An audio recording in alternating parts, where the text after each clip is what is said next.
bien ça y est, depuis l'arrêté du 28 mars, on connaît maintenant les épreuves qui seront les épreuves du concours d'entrée aux IRA, aux instituts régionaux d'administration. Alors cette réforme, elle a commencé d'abord par une réforme de la formation et donc une réforme maintenant des épreuves du concours avec deux principes. Le premier principe, c'est la simplification. Les épreuves, elles seront communes aux trois concours. Concours externe, concours interne et troisième concours. À l'oral, pas d'oral de langue. Le deuxième principe, c'est la professionnalisation. Mais je vais revenir dessus un petit peu après. D'abord, je vais te faire un petit point sur le calendrier parce qu'il ne faut pas se tromper. La prochaine session, elle a lieu en octobre 2019. Tu sais maintenant qu'il y a 2 sessions pour les IRA, octobre et mars. Alors cette session d'octobre 2019, en fait, elle aura lieu sur les anciennes épreuves de concours. Si tu prépares la session d'octobre pour le concours interne et le troisième concours, tu trouveras un lien en description de ce podcast avec un sujet et un corrigé pour l'épreuve de notes.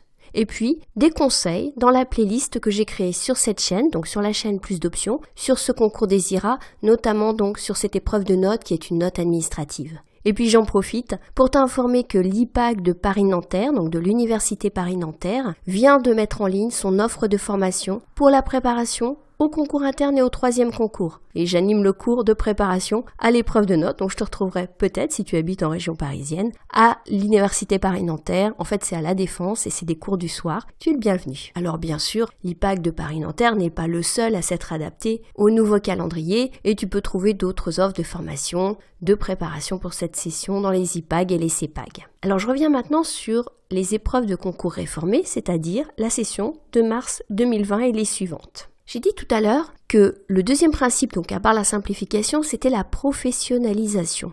Alors ça veut dire quoi ?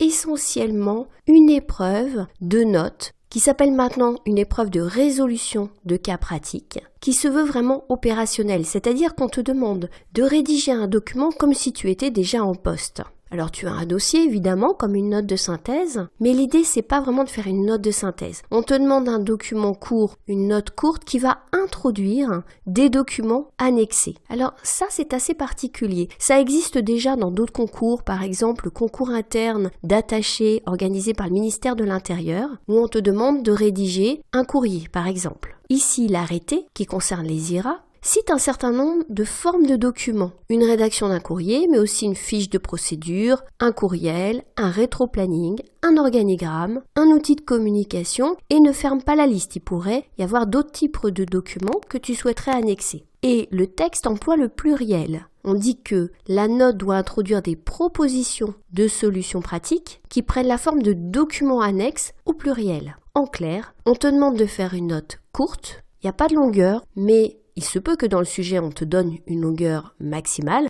Moi, je te conseille en tout cas de ne pas dépasser la copie double parce que il est clair que dans la notation, la moitié des points seront certainement donnés aux documents annexes. Et ces documents annexes, il ne faut pas que tu en fasses un seul. Il faut au moins que tu en fasses 2.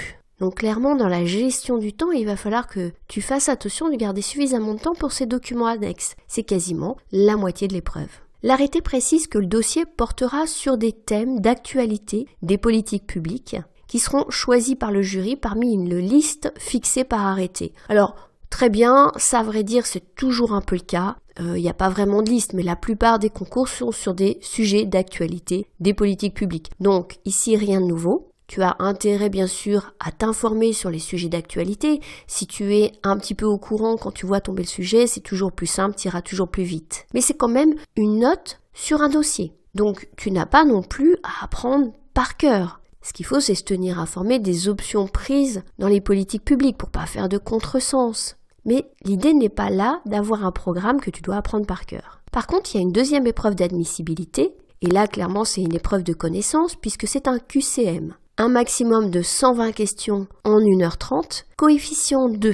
Alors coefficient 2, c'est pas beaucoup parce que la résolution de cas pratique, c'est coefficient 5. Donc là, tu as bien un programme à réviser. Alors, on n'a plus les ressources humaines comme on l'avait jusqu'à présent, mais on a un certain nombre de thèmes, culture administrative et juridique, finances publiques, organisation, fonctionnement et politique des institutions européennes et de culture numérique. On se modernise dans les concours avec cette culture numérique. Donc, un certain nombre de thèmes, et là, tu auras bien sûr des ouvrages qui vont t'y préparer. Cette épreuve de QCM, elle est là justement pour que les autres épreuves ne s'encombrent pas d'un contrôle de connaissances. On l'a vu sur la résolution de cas pratiques, puisque tu as un dossier, mais c'est vrai aussi pour l'oral. À l'oral, une seule épreuve, avec une présentation du parcours par le candidat assez courte, 5 minutes, ça va très vite, 5 minutes, et puis un oral tourné vers la motivation, vers l'expérience professionnelle, les mises en situation. Donc c'est pas un oral tourné vers des questions de connaissances.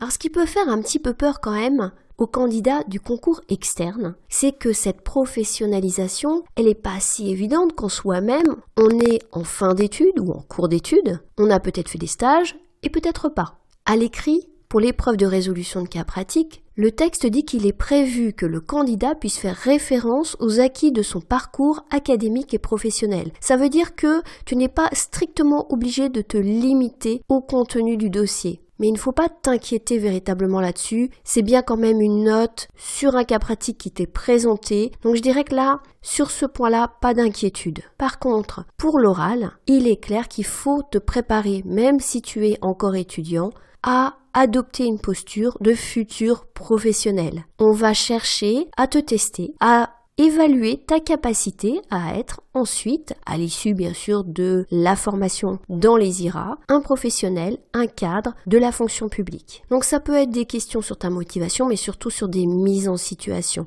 Et là aussi, il faut bien se préparer. Sur ce point-là, à mes étudiants, je conseille souvent l'ouvrage de Pierre Gévard, qui vient d'être republié, je crois, aux éditions L'Étudiant. N'hésite pas à le regarder, il s'appelait « Bien se préparer aux oraux de la fonction publique ». Je crois que le titre a un petit peu changé. En tout cas, regarde aux éditions L'Étudiant. Pierre Gévard, G-E-V-A-R-T, c'est très bien fait sur ces mises en situation. Tu pourras en trouver d'autres, bien sûr. En tout cas, il faut s'y préparer, parce que c'est clair que c'est quelque chose qu'on n'invente pas, et quand on te demande, voilà, tu arrives à ton bureau, tu as un collègue qui visiblement a trop bu, qu'est-ce que tu fais?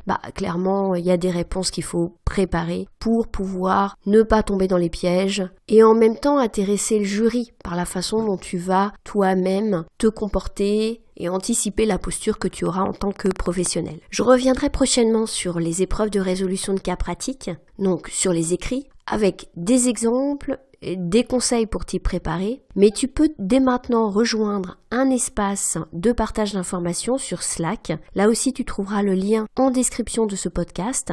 Et sur cet espace, tu trouveras des ressources et tu pourras échanger avec d'autres candidats au concours de la fonction publique. Donc, n'hésite pas à aller sur Slack. Et puis, si ce podcast t'a intéressé, n'hésite pas à le liker, le partager, à t'abonner à la chaîne YouTube. Et il me reste à te dire à bientôt sur Slack et à bientôt sur YouTube.